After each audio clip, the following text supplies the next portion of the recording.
Hello kind people, this is Svidler for Chess24 doing a recap video of the second round of the Altibox Norway Chess Tournament 2019. A very exciting tournament with an extremely strong field and also a very interesting formula.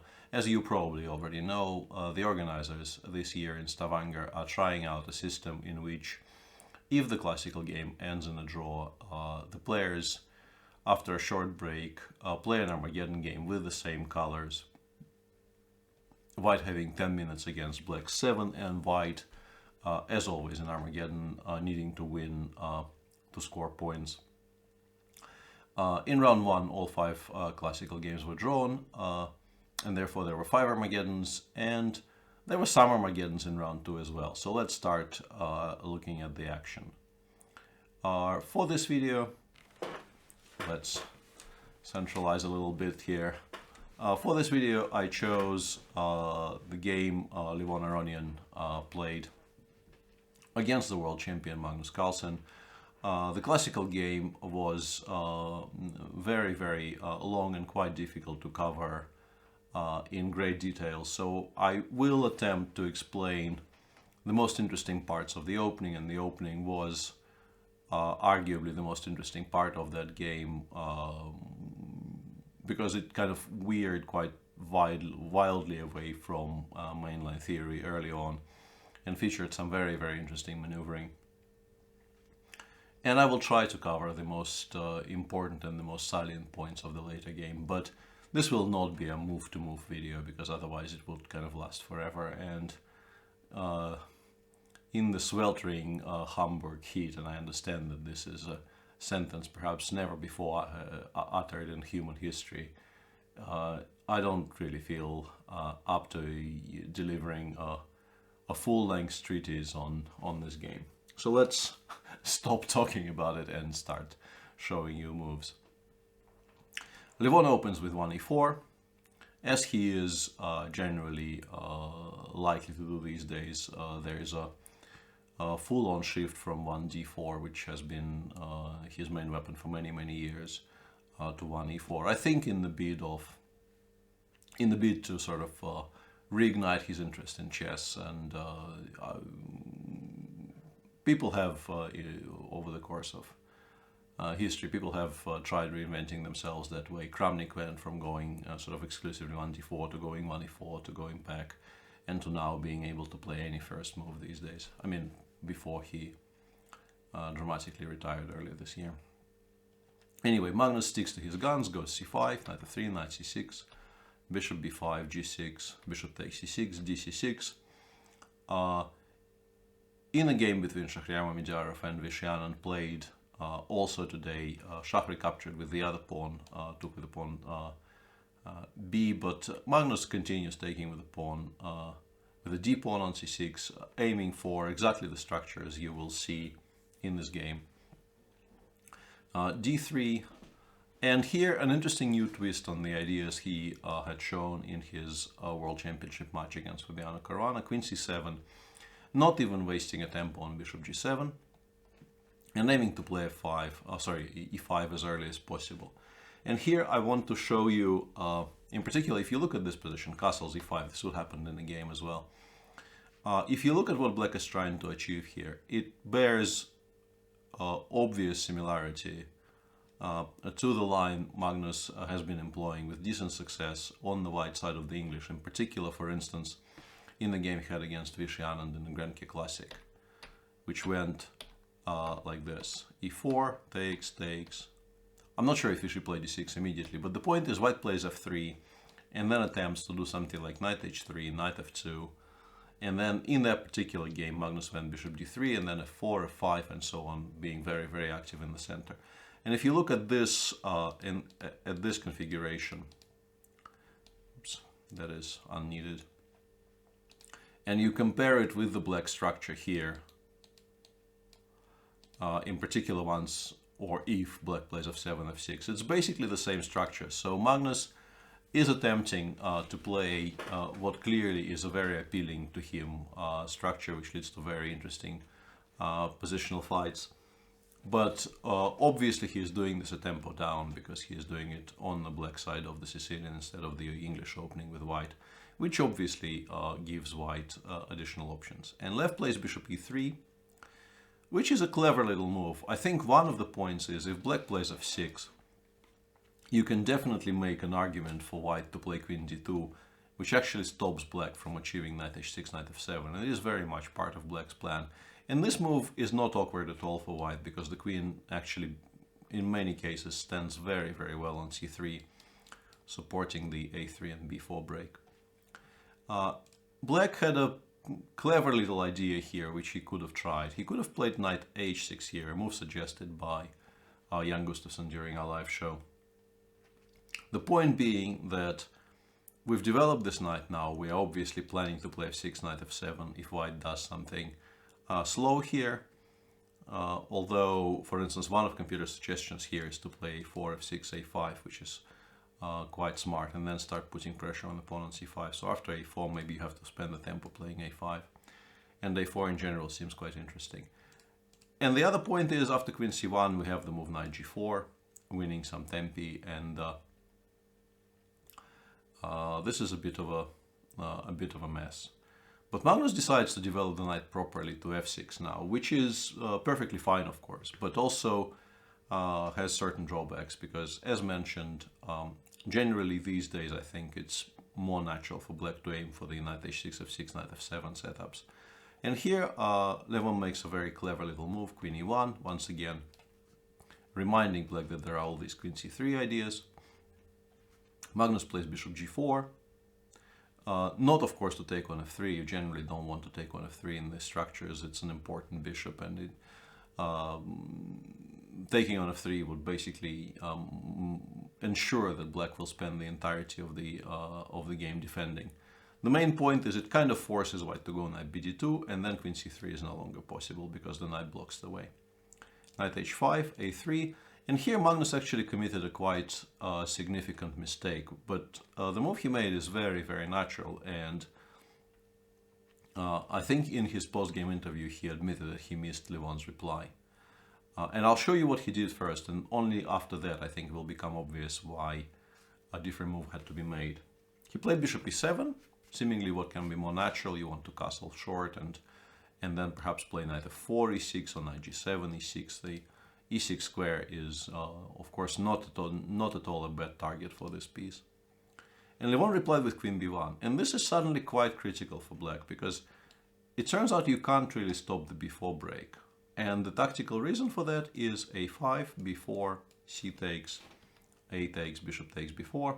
And now a nice but not very difficult sacrifice of the queen, queen b4, rook a8, bishop c8. And now we were looking during the live show at knight c4 and bishop c5, which is quite good. But even stronger is bishop b6 first. Black absolutely has to play queen d7, and now we play bishop c5, f6, knight c4. And black never even connects his pieces. The machine suggests that this is just flat out winning for white, not even better, just winning, because king f7 obviously loses to the fork. And that means a5 is completely unplayable. And because of all that, after a3, there was a definite argument for playing f6 first. And if white tries to do the same, after queen b1, a5, we go through the entire same operation here. And the pawn on e5 is always protected by the pawn on f6, and black also has a tempo to play king f7. And the same applies to, let's say, bishop b6, queen d7, bishop c5, king f7.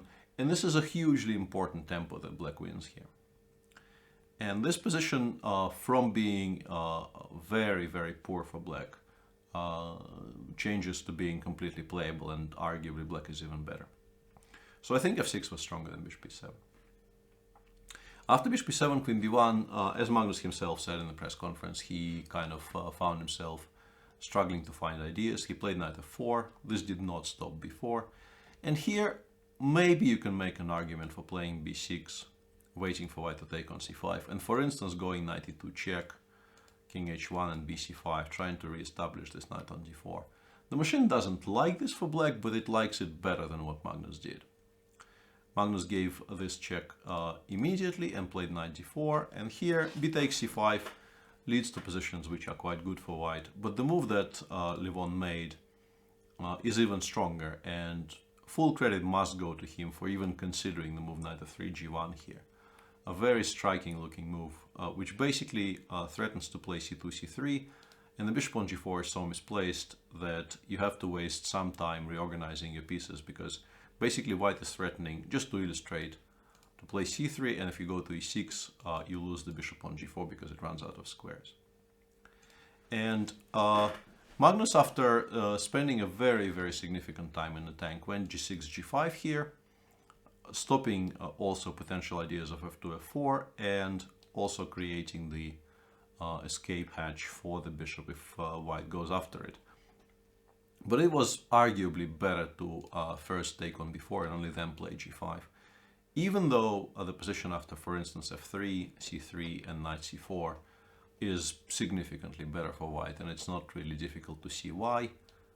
This knight will have very attractive opportunities to go for the f5 square. There's also the simple d3, d4 push, which leads to very, very pleasant positions for white.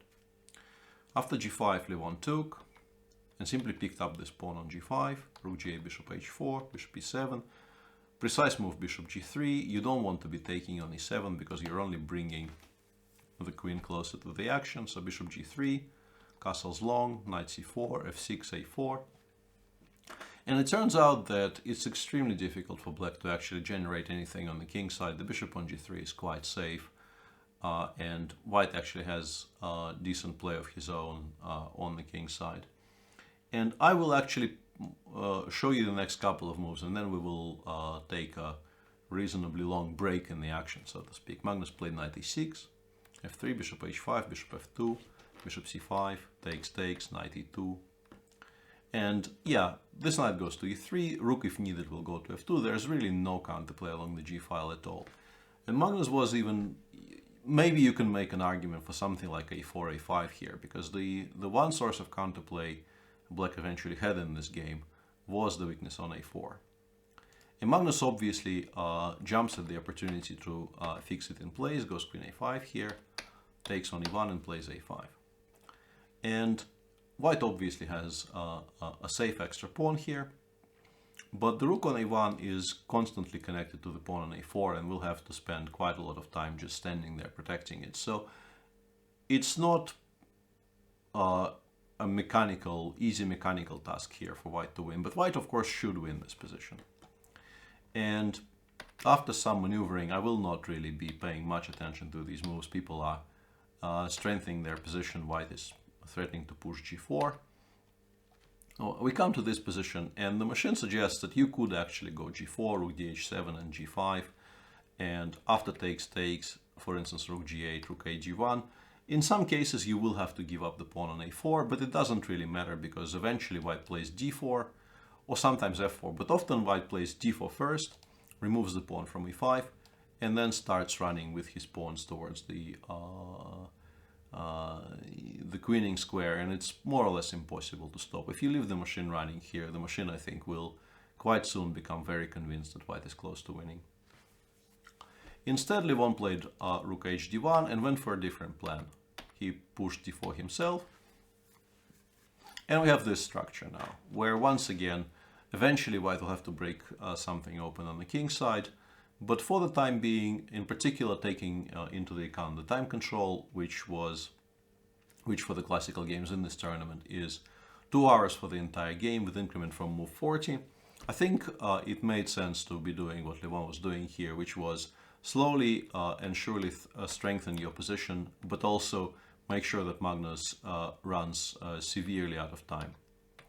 And the plan that Magnus eventually settled on, which is to bring the rook over to a6 and b6, I think it's quite safe to say this is wrong. The rook should have stayed somewhere on the, I don't know, g8, h8 squares, making it as difficult as possible for white to push g4. In this position, Levon missed a very, very nice geometric motif of rook d5. I thought he was odds on to find it, actually. It's very much up his alley to find such beautiful little combinations, but he didn't spot it. And black more or less has to resign here because h5 is hanging, the knight is hanging. You kind of have to allow this knight ending, and this knight ending is 2 down, and there's really no doubt whatsoever how this will end. But after knight f5 check takes, white is still winning. Rook b2, rook c4, king d6. Here it was very much possible to just start pushing. I have a suspicion Levon didn't like rook b4. But after rook b4, white wins in a very interesting fashion. White gives this check. Knight has to take. We take with the rook. Black takes. We go h5, king e7. Seemingly this is a completely unclear pawn ending. But as a matter of fact, white just plays c2, c4. And these two pawns are very, very efficiently controlling these three. And also, after king f7, h6, king g8, white just goes e5, fe, and f6.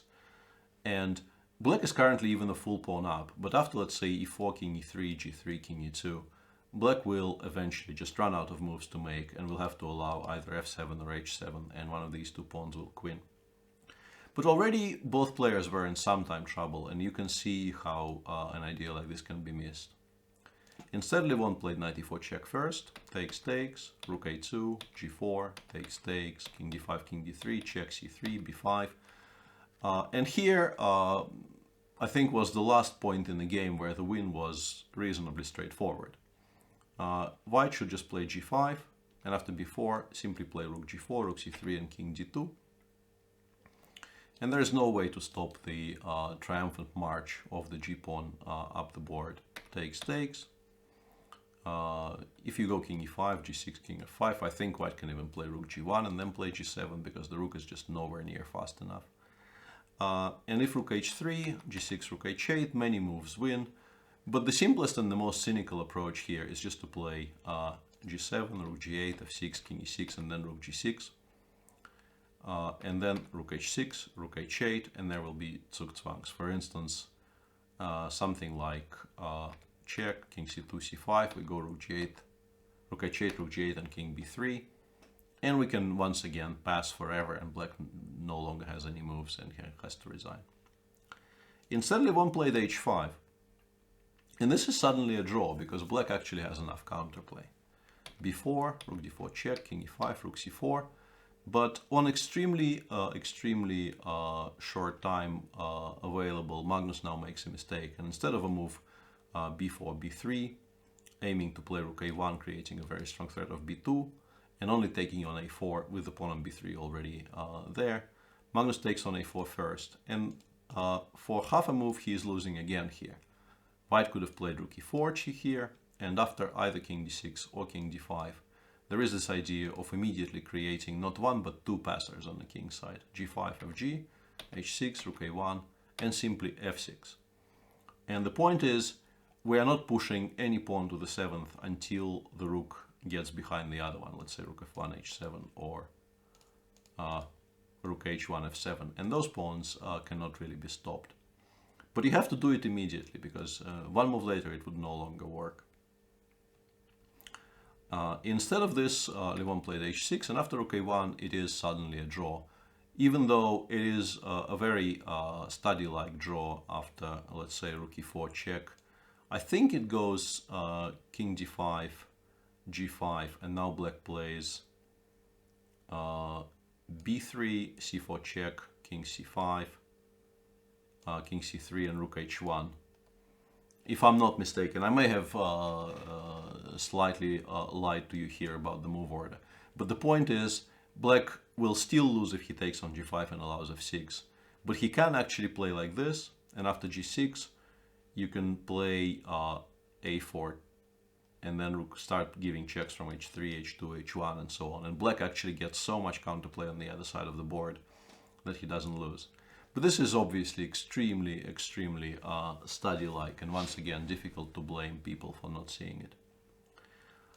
Instead, Levon took on b4 and took on c6, and this is now a very trivial draw because Magnus first gets the king as far away from action as possible, and then just goes rook h3 and starts picking up the pawns. If white goes rook e6, king f4, and rook takes f6, I mean, b3 is quite good, but even rook king takes g4 is a reasonably straightforward draw. And of course, Magnus was never going to lose this position. King c5, rook h1, and yeah, this is an easy draw now. With that, the classical game was drawn. It's quite clear that Levon missed a golden opportunity to put the world champion away at more than one point during this game. I mean, the most notably, I think, rook d5 was a forced win, and then even in the rook ending there were obviously better options. But he failed to take those chances, and 20 minutes later they were back at the board playing the Armageddon. As I mentioned, same colors, and now white has 10 minutes against 7 and has to win.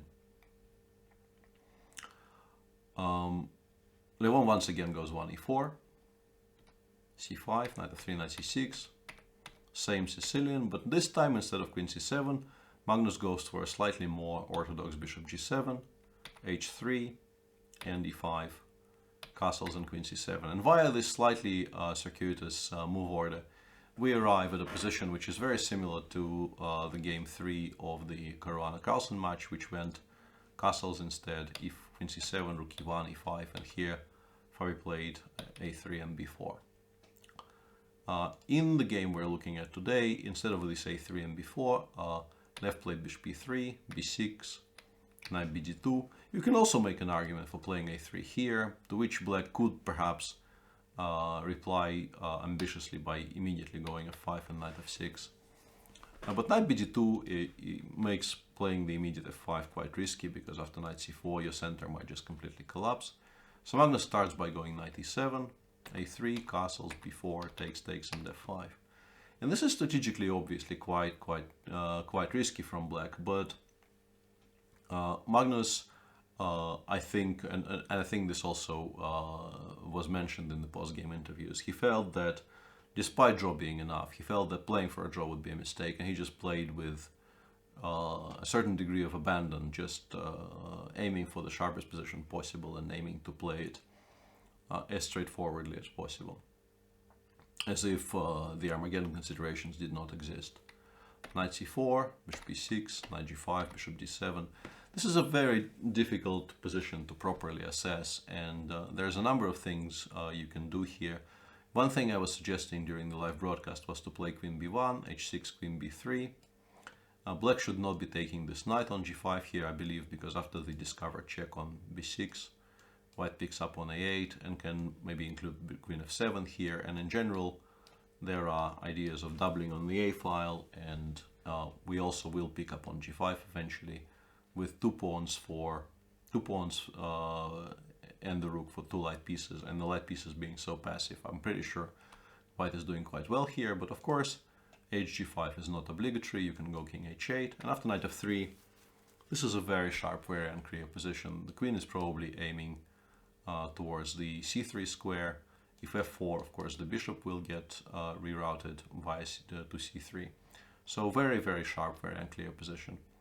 And the machine also suggests that you can do something like rook a3, also a very normal, very typical move in these positions, aiming for queen a1, h6, knight f3, bishop b6, and here you can go queen a1. We now threaten knight b6, bishop b6, things of that nature. Black takes on e4, and the machine just quietly, as if nothing happened, just goes knight fd2 here and says, this is a very unclear, very sharp position, who knows who is better. Well, I certainly don't, but it was interesting to see how the machine treats this situation.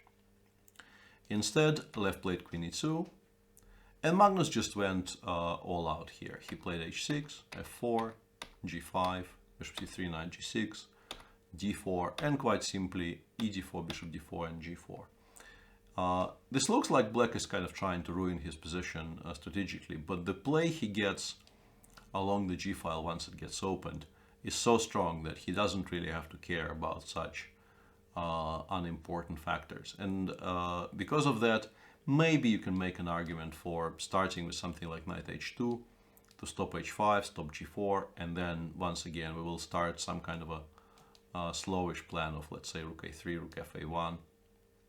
And only once we've established this degree of control, we will return maybe to the idea of breaking the center open.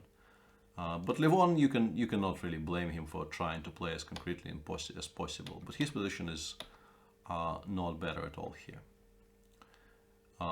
Takes, white plays c3, making sure that black, if he wants to trade on his terms, needs to play c5, opening up more files.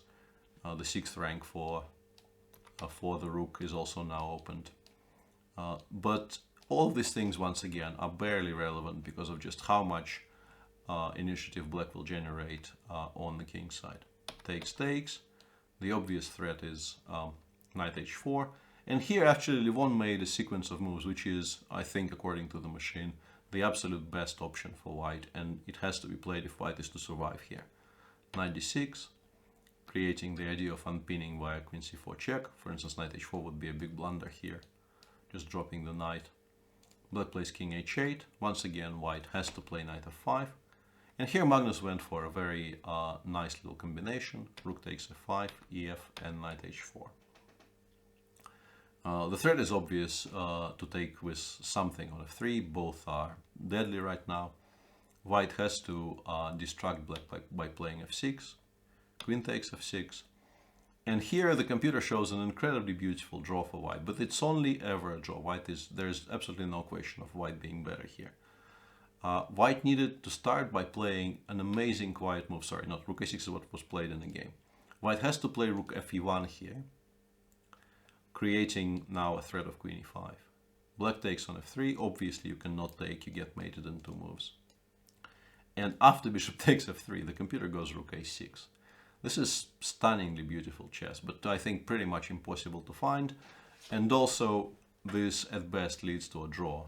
After both, let's say bishop takes e2, you can play with black here.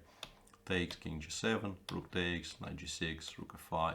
Let's say bishop d3, rook takes c5 and a5. And white is not really worse, but neither is, of course, he better here with, I mean, the material balance is not in his favor, and also black has a decent passer on the outside. And apart from that, after rook a6, black can also play queen g7, queen e5 only move. Takes, take on g2, and white needs to play rook e7 and start giving this perpetual, because he is quite clearly has absolutely no chances for advantage here. Instead of this, Levon played rook a6 first, and bishop takes f3 would be a transposition to very similar positions, but Magnus is not interested. He goes queen g7. Now the same threats are, I mean, the only way to parry them is to take on h6, queen e5 check. Black simply plays queen g7. There is absolutely no need for him to allow something like king g8, queen d5 check. And after queen g7, white could still preserve equality by taking on h4 first and making sure that the knight doesn't get stuck on the rim. But he is never ever winning this position with white. The knight is quite decently controlled by the bishop on f5, taking away all the important squares. And the pawn once again will start running. Instead, Levon took on g7, and this is just bad for white. Even if Magnus only needed a draw here, this would be bad for white, because I think objectively this is close to loss. The pawn is just very, very strong. And after a5, rook a1, a4, rook a3, and king f6, you can maybe make an argument that Magnus's conversion here was not the most optimal, but the result was never in doubt, and eventually the white knight got sort of waylaid on g7, and when Levon realized that there's really no way to deal with the threat of king e5, king f6, and the knight will get picked up, or rook a7, which is maybe even simpler, he just resigned here. With that victory, Magnus Carlsen scores 1.5 point out of 2 in their micro match, and sort of kickstarts. That's slightly unfair. He did win yesterday as well. So Magnus is doing well. Levon, on the other hand, having won his Armageddon game against Grishuk yesterday, is back to 50% because today he lost the Armageddon. And let's have a brief look at the other results. As I may have mentioned, it's been a long day. I'm not sure I did mention it. Not every game today finished in a draw in the classical time control, so let's have a look at the standings, and I will briefly go through the results.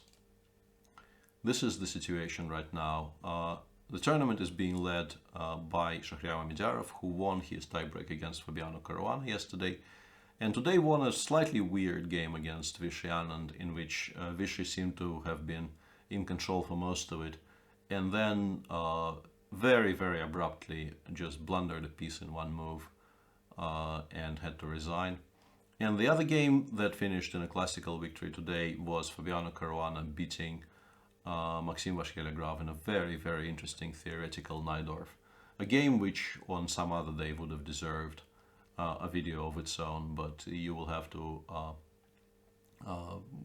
make do with just the text. It was a very, very exciting theoretical battle which saw MVL getting surprised in the opening and then fighting valiantly to save the game, only to eventually, I think, lose because of the amount of time he burned after he was faced with a very, very venomous novelty in the opening.